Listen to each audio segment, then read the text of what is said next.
Vamos ao esporte então, João Vanderlei trazendo as notícias. Tudo bem, João? Bom dia. Tudo bem, Priscila? Bom dia para você, bom dia a todos que nos acompanham. Vamos falar de futebol, prioritariamente. Vamos começar por onde? Vamos começar com a classificação da Série B do Campeonato Brasileiro, Priscila, porque olha só como foi que ficou. Depois da grande maioria dos jogos da rodada, ainda faltam pelo menos aí umas 3 partidas para a rodada da Série B acabar, é a 16ª. Mas a gente já vê uma novidade, né? O Clube do Remo de volta ao G4, pelo menos provisoriamente. Em quarto lugar com 25 pontos, isso porque o Avaí ainda joga hoje contra o Atlético de Minas Gerais e o Remo vai ter que torcer por um tropeço da equipe catarinense. Já o Paysandu está na 18ª colocação com 15 pontos e perdeu a chance, né, de encostar no primeiro time fora da zona do rebaixamento, que é o Botafogo de São Paulo, que ainda joga na rodada contra o Volta Redonda. Então, Paysandu ainda pode perder posições, porque o Voltaço ainda vai entrar em campo nessa 16ª rodada. E a gente começa a mostrar os gols, né, os lances das partidas desse final de semana, justamente com o Paysandu, que empatou com o Atlético Goianiense na Curuzu e permanece na zona de rebaixamento da Série B. Vamos ver como é que foi o jogo que aconteceu no sábado. Sábado, o Paysandu recebeu o Atlético Goianiense na Curuzu. Objetivos bem distintos. O time goiano buscava se reaproximar do G4. O Papão na luta para escapar do Z4. Mais próximo do objetivo, o Atlético finalizou por 6 vezes nos primeiros 20 minutos. Gol aos 25 minutos. Marcelinho recebeu a bola e acertou um chute de tamanha felicidade no canto de Gabriel Mesquita. 1-0 para o Dragão. O Paysandu tentou dar uma resposta. Ronaldo Henrique tentou de longe. O desvio e a defesa de Paulo Vitor. Mas não demorou muito para Curuzu explodir. Aos 40 minutos, arremesso lateral. Garcês desviou, Rossi chutou de primeira e a bola bateu na trave antes de parar no fundo da rede.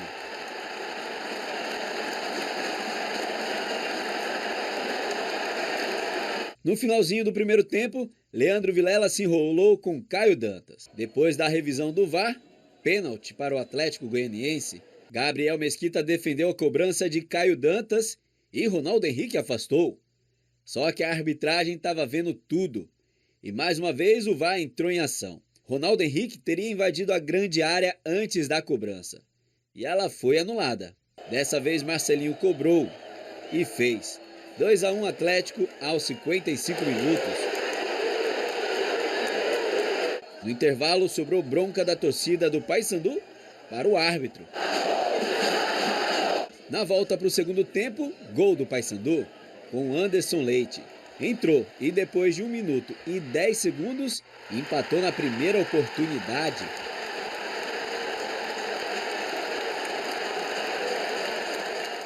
Depois o jogo ficou quase sem finalizações.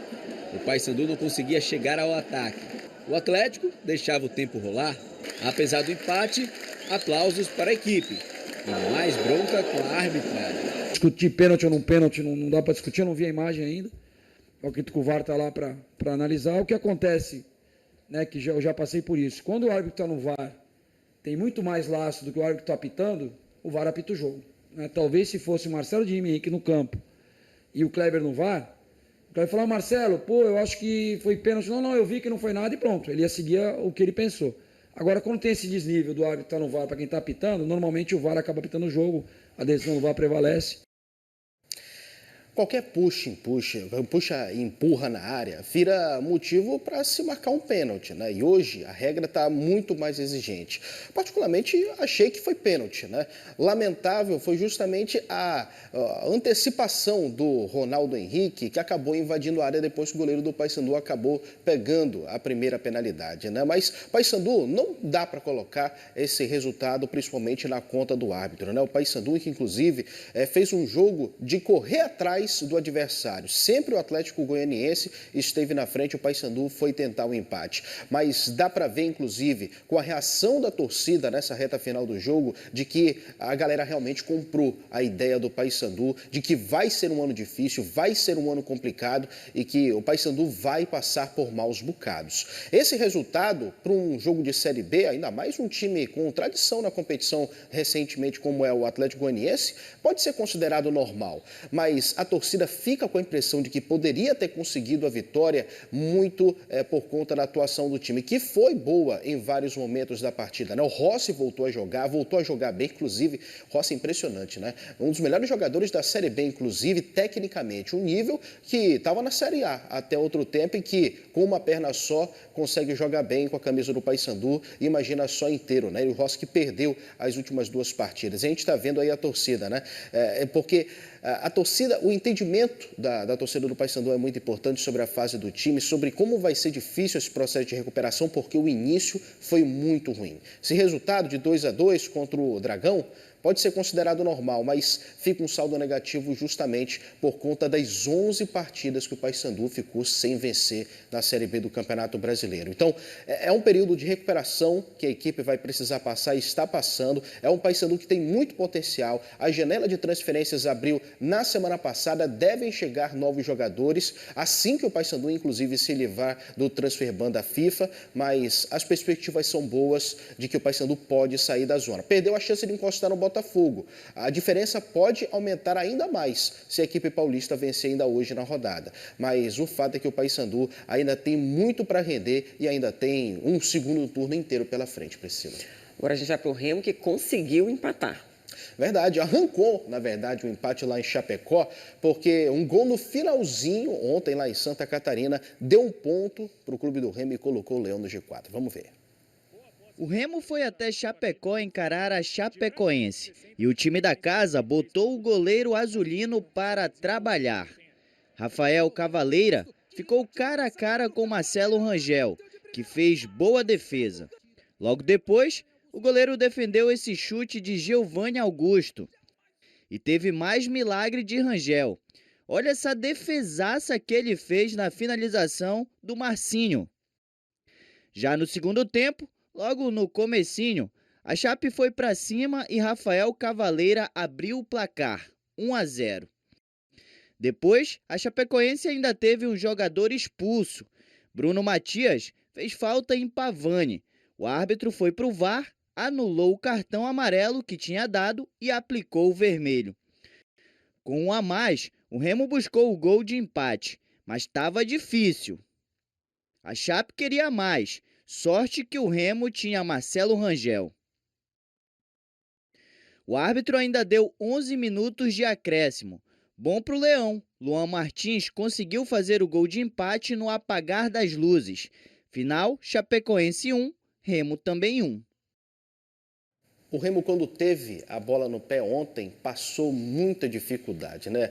O time não conseguiu render da forma do esperado. O Remo fez um jogo muito abaixo. A Chapecoense controlou boa parte da partida e o momento da expulsão foi o fiel da balança que acabou pesando para o lado azulino, né? Porque a expulsão acaba acontecendo ali pela metade do primeiro tempo e a Chapecoense acaba se retraindo. O Remo vê a oportunidade de finalmente começar a pressionar o adversário. Mas a Chapecoense ali fechadinha, não deu muito espaço para o Remo, que conseguiu apenas esse gol na reta final, aos 49 do segundo tempo, com o Luan Martins numa bola jogada na área, numa assistência do Regis, um retorno importante, inclusive, de um jogador que vem sendo um diferencial para o Remo quando está em campo, e o gol do questionado Luan Martins, que soma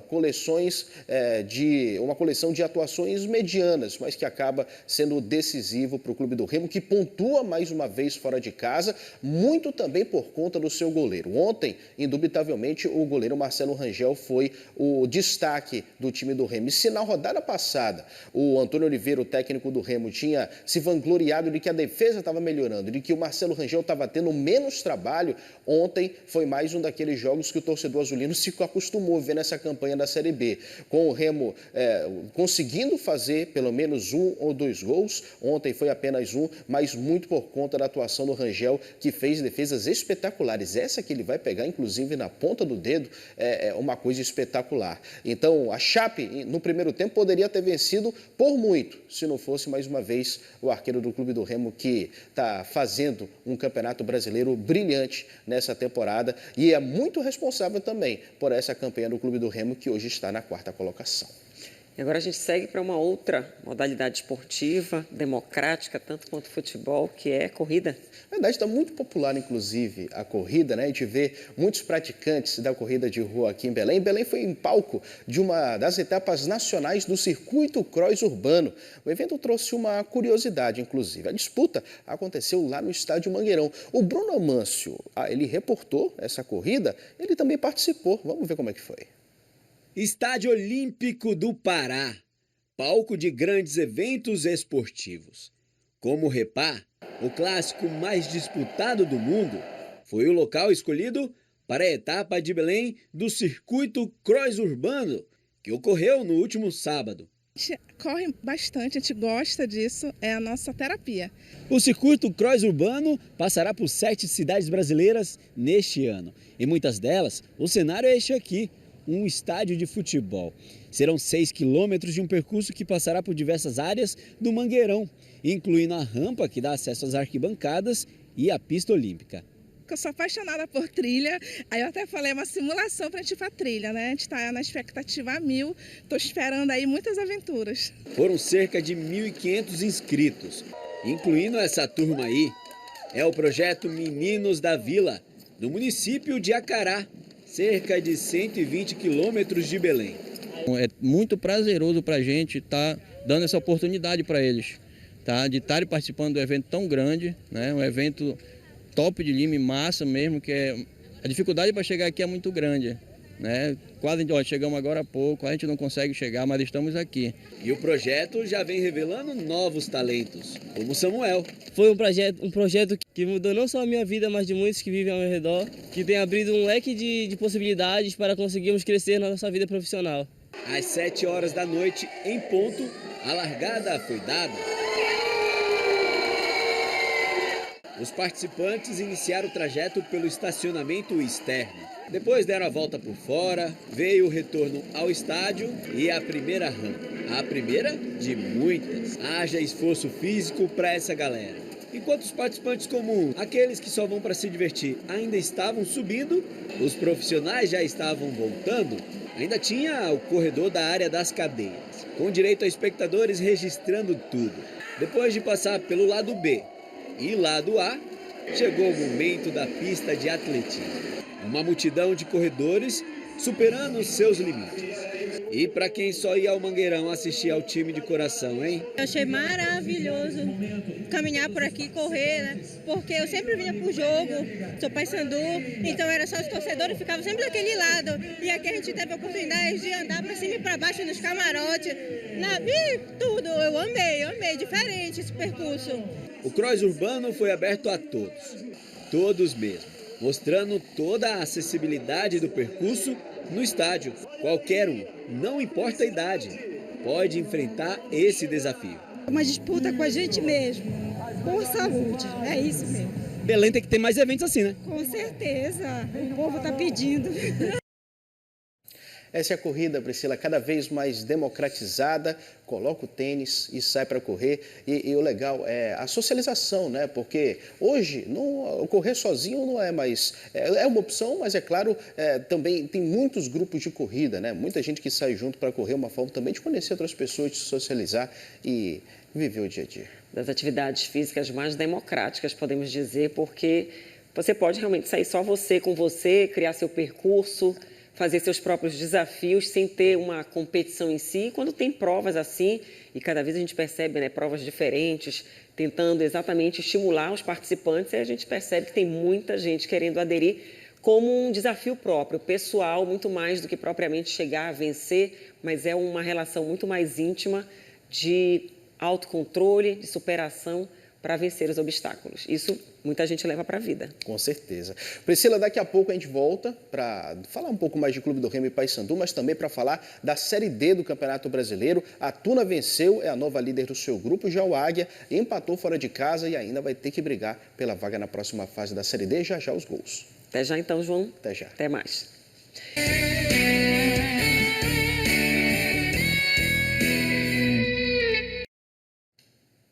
De volta com o esporte, João Vanderlei. João, depois de tanta pizza, tem que vir para o esporte mesmo, para poder gastar as calorias, né? Verdade, Priscila. Olha, para quem não tomou café da manhã ainda, uma pizza Somos dois, que né? ele passou, Nossa, geladinha assim, Qualquer com café. jeito. Tem gente que acha estranho, inclusive. Pizza do dia seguinte que sai da geladeira com cafezinho. Mas com tem leite técnica quente, para é bom. esquentar, que eu sei, e que é valorosa e fica igualzinha como se tivesse acabado de sair do forno. E Coloca faz na meio que frigideira, viu? frigideira, um pouquinho de água. É, aí exato. fecha. Deixa esquentar Eu já tô bastante, sabendo dessa aí. joga a pizza, tampa e ali ela volta a ficar gostosa. Fica como se tivesse vindo, acabado de chegar na sua casa. Mas enfim, vamos Ninguém falar... gosta de comer aquilo.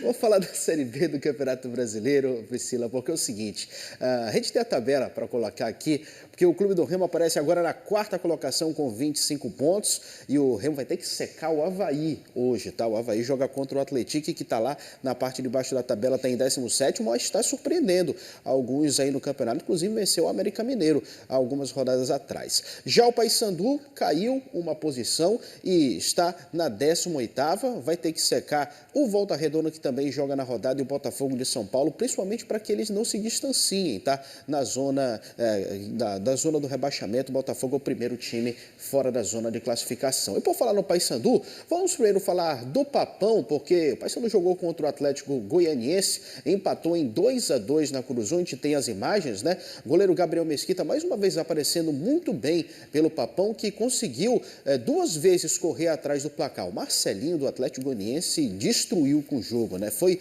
o nome da partida pela equipe goiana, mas o Paysandu conseguiu o empate 2 vezes, primeiro com o Rossi, nesse lateral que foi na área, ele pegou de primeira e acabou fazendo aí o gol. Volta do Rossi depois de pelo menos 3 rodadas fora do Campeonato Brasileiro pelo Paysandu, estava tratando de lesão. Gabriel Mesquita até pegou pênalti, mas o Ronaldo Henrique acabou avançando, olha só. Ele, pelo amor de Deus, hein, foi muito afoito o Ronaldo Henrique. E a cobrança voltou e, na segunda oportunidade, Marcelinho fez novamente o gol do Atlético Goianiense. O Paysandu precisou correr atrás, né, do resultado. E o Anderson Leite acabou aí fazendo o gol que deu o empate e um pontinho muito importante para o Paysandu, tá? Fica aquele sentimento da torcida que poderia ter sido mais, que o Paysandu poderia ter vencido o Atlético Goianiense e, se tivesse conseguido a vitória, tinha grande chance de sair da zona do rebaixamento também já nesta rodada. Mas é um resultado normal. O Atlético Goianiense é um time que vira e mexe também, está na Série A do Campeonato Brasileiro.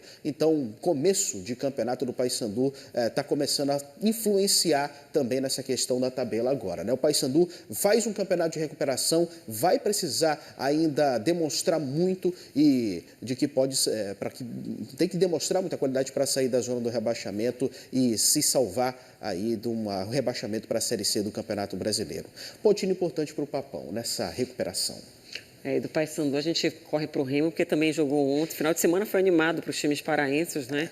Então, Remo conseguiu ali no apagar das luzes, é a melhor expressão, acho que é essa mesmo, no apagar das luzes, pelo menos um empate para não ficar tão ruim diante do jogo, que também não foi lá essas grandes jogadas, não teve grandes jogadas. Foi aos 49 do segundo tempo que o Clube do Remo se salvou de uma derrota lá em Chapecó. A gente tem as imagens, inclusive, para mostrar, né? A Chapecoense pressionou grande parte da partida e muito desse resultado do Remo passou pela construção do Marcelo Rangel, que mais uma vez apareceu muito bem para o time azulino, né? Só essas chegadas aí do Marcelinho nesses chutes colocados já demonstraram a qualidade do goleiro do Remo, que precisou da ponta dos dedos várias vezes para poder salvar o time azulino, que com esse resultado contra a Chapecoense volta ao G4 do Campeonato Brasileiro de maneira provisória. Como eu disse antes, vai ter que torcer para o Avaí tropeçar diante do Atlético, mas um resultado como esse, fora de casa, dentro dessas circunstâncias, foi muito importante para o Clube do Remo, apesar da atuação tá devendo um pouco, né? O Remo só foi melhorar depois que tomou o gol e depois da expulsão do jogador da Chapecoense, quando ficou com 1 a mais. Aí o Remo se sentiu um pouco mais confortável para ficar com a bola, para pressionar, mas conseguiu um empate somente na reta final da partida. Então, Remo tem um bom resultado para trazer para casa, até porque o calendário do time azulino é bastante complicado, vai enfrentar equipes que estão brigando só pela parte de cima da tabela. Então, é uma reta final de primeiro turno importante para o Remo. A gente segue falando de outros jogos que também aconteceram? Série D do Campeonato Brasileiro. Vamos falar da Série D, a 4ª divisão, porque temos 2 paraenses ainda lutando pela classificação. Classificação aqui na tela para a gente ver o grupo A1 da competição, onde os nortistas estão situados. A Tuna Luso ontem, inclusive, já selou a sua classificação de maneira antecipada. A gente vai ver os gols já, mas a Tuna aparece na primeira colocação com 24 pontos, venceu o vice-líder Manauara. Já o Águia de Marabá empatou com o Manaus, uma disputa direta aí por essa última vaga para a próxima fase da Série D. Lembrando que nesse grupo de 8, os 4 primeiros avançam. O Águia aparece em quinto com 16 e a gente tem aí inclusive os gols, né, de Águia de Marabá e também da Tuna Luso Brasileira para a gente ver. Então vamos... Não temos. Vamos ficar devendo aqui no Bom Dia Pará, mas no Globo Esporte... Verdade, no Globo Esporte vai pro ar, a gente vai ficar devendo hoje. Tuna venceu por 2-1, Águia empatou com o Manaus em 3-3. Outra coisa que a gente destaca também, Priscila, é a 2ª divisão do Campeonato Paraense, porque no sábado as semifinais do campeonato foram definidas. No jogo que abriu a rodada da volta das quartas no Mangueirão, o São Raimundo venceu o Itupiranga por 3-2. Como havia vencido ainda por 1-0, o placar ficou em 4-2 no agregado.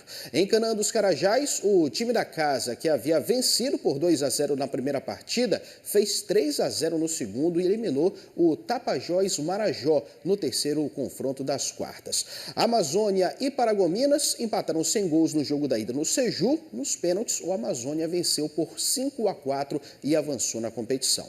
Já o último classificado foi definido em Augusto Correia. Após um empate em 0-0 na ida, o Urumajó venceu a União Paraense por 1-0. Grande resultado para a equipe do Nordeste Paraense, que avança para as semifinais na sua primeira temporada. A nota triste relacionada ao jogo fica por conta da morte do atacante Marcelinho, jogador do Urumajó. Ele morreu em um acidente de moto na madrugada deste domingo, dia 13, na comunidade do Aturiaí, em Augusto Correia. A vítima tinha 24 anos e havia comemorado horas antes a classificação da equipe para as semifinais da Série A2 do Parazão. As semifinais, portanto, ficam com os seguintes confrontos: Canaã e São Raimundo e o Amazônia em Urumajó.